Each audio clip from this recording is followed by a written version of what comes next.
Good morning বন্ধুরা, কেমন আছো? আশা করি ভালো আছো। আজকে দেখি না ঘুম থেকে উঠে বৃষ্টি পড়ছে ঝমঝম করে, তাই জন্য আমার বর বললো যে বাঁধাকপির পরোটা করতে, আর কাসুন্দি আর বাঁধাকপির তরকারিতে রয়েছে, এই দিয়ে আজকে ব্রেকফাস্টটা কমপ্লিট করবে আর তার সাথে লাঞ্চটাও কমপ্লিট করবে।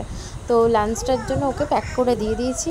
আর তার মাঝখানে দেখো মেয়ে তো ড্রেস পরতেই দিচ্ছে না ওকে, ও এখন কাজে বেরোবে। তো মেয়ের সাথে এখন বকবক করছে, ওর টিফিনটাও তো বেরিয়ে গেছিলো। তারপরে সব কাজবাজগুলো সেরে নিয়ে মেয়ের জন্য, মেয়েটা পরোটা খেতে পারবে না, তা মেয়ের জন্য ভাজাভুজি করেছে আর সেদ্ধ দিয়ে দিচ্ছে, আর ঘি দিয়েও ভাতটা খেয়ে নেবে। তা বিকেলবেলাও তাড়াতাড়ি চলে এসছে বলে মুড়ি টুড়ি মাখিয়েছি, আর সাথে চিকেন এনেছিল। তা আমি পরিয়ে টরিয়ে এখন মেয়ের জন্য এই চিকেন করেছি, মেয়ে খাবে। হুম হুম খাও।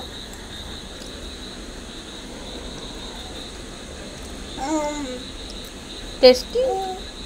তো ওকে খাইয়ে দিয়ে ঘুম পাড়িয়ে দিয়েছি, এখনও ঘুমিয়ে পড়েছে। তো অনেক যুদ্ধ করার পর ও ঘুমিয়েছে। তো চলো আমি খেয়ে নিই, ওকে ডাকি, ও ঘুমিয়ে পড়েছে।